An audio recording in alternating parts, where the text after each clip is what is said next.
Guys, TheCampingRusher here. Welcome back to Factions Base Tour, a series that not premieres, but an episode comes out of this series every single Saturday at 10 p.m. Eastern. Thanks for being here. Thanks for tuning in. Today, we are looking at a base from the faction Aftermath here on Factions Green. I've been to Green a lot recently in the main show and now here as well. So, exciting. I do like Factions Green. They've got a very unique concept, as you can probably already see. We will get to reviewing it in just a second. Before we go, though, last episode, I told you guys to name the base. Last episode, and the winner is the Gaming Bacon. I'd call this base the Bedrock Blockade, because of all the bedrock used and the fact that their funky strategy has held it together. Cool. Good. Thank you for your comment, guys. While we're going through this episode, think, what would you name this base? If you were to name it, leave in the comments down below, and you could be highlighted in next episode. I'm having trouble finding my words today. Focus, Rush, focus! Okay, back to business. So, what we got here is the exterior. The defense of this base is the coolest thing I've seen. So what it is sand walls, top of the nether, that's it. Now, how does this work? Why does it work? And we'll be talking to them why they did this, etc. in just a few minutes, so stick around. But they've got sand walls, not even just normal walls, sand walls. So they, the sand gets cannoned or whatever, taken down. Then they theoretically just regenerate, and it takes a lot longer to take down a sand wall than a normal wall. They've got lava in between. Obviously, we're in the nether. You can't place water. And they've got a pretty good amount of walls. Keep in mind, you cannot gen these walls. They have to be manually placed. Oh my god, I think there's a battle going on as we speak, too. They've got a pretty big claim. They're in the corner of the nether, obviously. You can see all the claims there. So it stretches out pretty far here for sure. So you'd have to start a distance away as you attempt to raid this thing.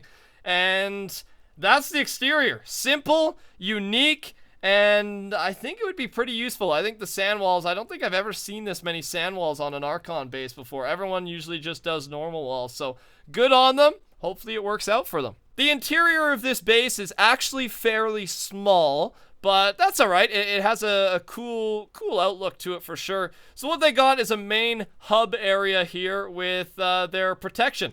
And what they do, which is different than most storage areas, is obviously you can't use water, so you have to use lava.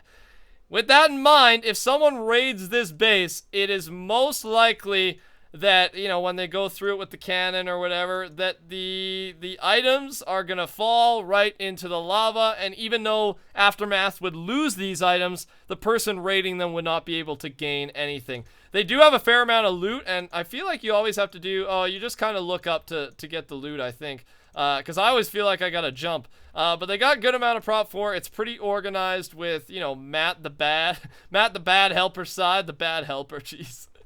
He better not be a bad helper. And yeah, very organized, lots of gear. We will get more into that stuff when we get to the calculations. Simple storage room. What goes down here? I guess a little to-do list and reminders. It doesn't look like they prioritize this much, but they've got kind of a hallway of owners, co-owners, mods, and oh, this is kind of their TP in, so this is where they start. That's cool. It's a nice little hub area, and instead of starting right in the middle, they go right out into the beautiful world of storage. But yeah, they got the kind of the hallway of recognition, and then here, one wall a day keeps the raiders away. TPA here saves bases, keep power above 4. And that is simply their first box. This base is split into 2 different obsidian boxes. Next up, we spawn into the other obsidian box, one of the 2, that is directly below the one we were just in, and you spawn in to a stripper pole. Literally, this whole room is used for stripper pole. I think brewing stands as well, so I guess to make potions. But this is a very young base, and you will find out why. That's the reason it's small, and this is actually going to be a quicker episode of Base Tour today, is it's a young base, and we'll talk more about that when we get in a call. But yeah, this is their potion area / stripper pool area. And of course, this is where they keep their spawners. Lots and lots of spawners up there. Where are we at here? Let's go up. They got a beautiful staircase. This is one of my favorite parts. I think this is actually where they would spawn in. And the reason they don't have bedrock, because usually, people love to use bedrock to show power, is you cannot place bedrock if you're above the nether. So that's the reason for that. But yeah, as you go up this staircase, because it's completely glass, you're able to look at the IGs the whole way up and watch them fall, etc. It really is a cool system, how open it is.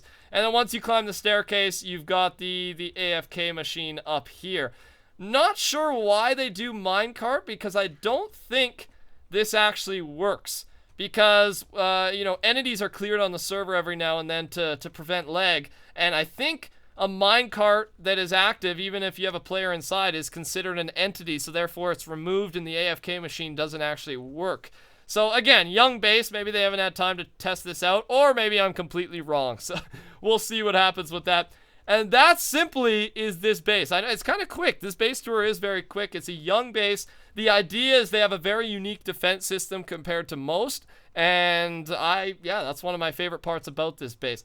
Let's get in a call with these guys, hear a little bit more about their strategies and why they're doing things. Yeah, let's go meet the owners. We are meeting up now with the Aftermath faction. Obviously, we've talked to one of these people before, one of these men before. We got Curse Logic, Matt, and Sick Rampage. How you guys doing today? Good. Thanks for having me, guys. I really do appreciate it. Curse Logic is the owner of this faction. Sick Rampage, the co-owner, and Matt, you are a mod, correct? Yeah. Yeah, good. And we've talked to Curse before. Nice seeing you again, man. You guys got a really cool concept here. One of the main reasons I picked this base is because it's in the Nether. It's top of the Nether. It's kind of a god base, an OP base that exists somewhere else other than the end or the overworld, which is pretty cool to see. So we're going to touch on that in a little bit, but I just want to ask you a few questions. Starting out with the general, how long's this base been up for? About 4 days. 4 days? Yeah. Oh, it's a toddler, dude. You got a little toddler base here, man. That's good. 4 days. So it just got brought up. And I know I wanted to actually film this yesterday, but you guys postponed it another day because you went hard on creating the spawner room that I looked at earlier. So good on you for that. Thanks for working hard to up the base standards, because again, this is a very young base compared to what we usually see, and it's impressive that it's only 4 days old and is already this beautiful, I guess, and powerful. Next question, how much time did it take you to make the base? I guess it must be less than 4 days, I assume. Took us about a day and a half. Cool. Day and a half. Good for you guys. Well, it looks good. I think you guys have done an awesome job at it. All right, let's get right into it. Why did you build this base on top of the Nether? What's your reasoning for it? Well, no one can really cannon on green. Oh, okay. So, and just to clarify, you cannot spawn withers on any server on the top of the Nether. I actually didn't really know this till right now, but apparently that's how it works. So it would have to be cannon, like someone to raid this has to cannon, right? That's a huge advantage because, yeah, green's known as a wither server. So, okay, that makes sense. Any other reason? Was like room in the end, overworld, or is it just because the cannon thing? Well, in the end, it was completely full. The end was completely full already. Okay, so all right, understandable. I think that's a very good choice with the cannoning function. And I think a lot of the viewers just learned about this because I know as the owner of the TheArchon, I just learned about this. So that there it is. Cool, good for you guys. Now, most memorable raid. Obviously, you guys don't just base build. You got lots of gear in here, etc. What is your most memorable raid that you've done recently? Rating 099 Omnom, or offline. Keeps on changing his IGN. 009, and is he the owner of Anonymous, I believe? Yes. Yes, okay, Factions Green. I kind of know the drama in green because Dylan plays here and I'm on here quite a bit, especially now that Dylan's back in action. So they are your main enemy, Anonymous is? Yeah. Okay, and what kind of raid was it? Was it a big base, small base? We kind of tricked one of their mods into kind of getting us into the base. Dang. It was Brock Vault in the Nether, and it had like at least 15 dubs of P4, 20 dubs. Oh, jeez, man. How'd you trick him? What'd you say? You smooth talk him? Yeah. I was actually an old mod Anonymous, so like me and him were still cool. So I kind of did the TP thing, you know, and yeah, it was awesome. Oh, that's vicious, man. That's vicious. I love it, though. So 15 dubs to 20 dubs of gear. That is a massive raid. Really rich raid. Last question for you. that is your relationship with Anonymous. But I know Dylan's kind of been playing around with allies, etc. Who, like, what's your relationship with Dylan? Well, now we were biggest allied. enemy. We were biggest enemy with them, but now we're pretty much best allies. So you used to be their biggest enemy, and now you're their best friend. How did that come about? Well, Anonymous has no, you know, but well, he started threatening most of our allies once they split with Aspire, well, Hyper Darkness' faction. So they were threatening your allies, and you couldn't let that happen, so you split.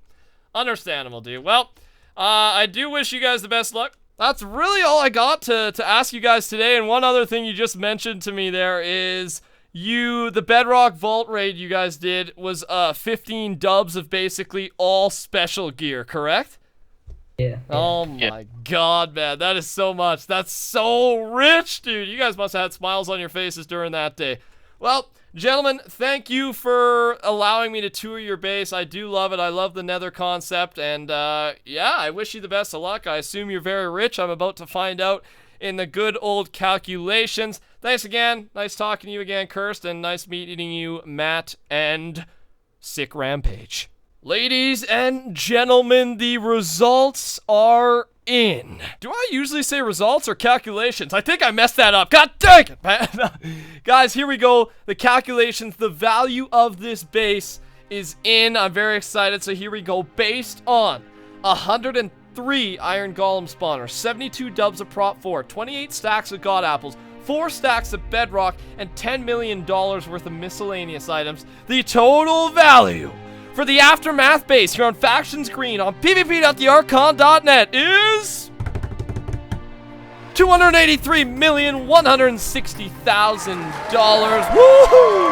Congratulations, Aftermath. That's a pretty good value. Anything above 200,000, you're killing it. You're doing some good things. So thanks again to the Aftermath guys for letting me tour their base. If you want to apply to be in next episode next Saturday, all you got to do is leave a comment down below with which faction's color you're on here on the Archon, what your username or faction is, and just a little bit of a description. Also, what do you guys think we should name this base? Let me know in the comments down below. If you enjoyed today's episode, touch that like button, and don't forget to join the Rushers by subscribing. Have an amazing evening, and I will talk to you all soon. Goodbye.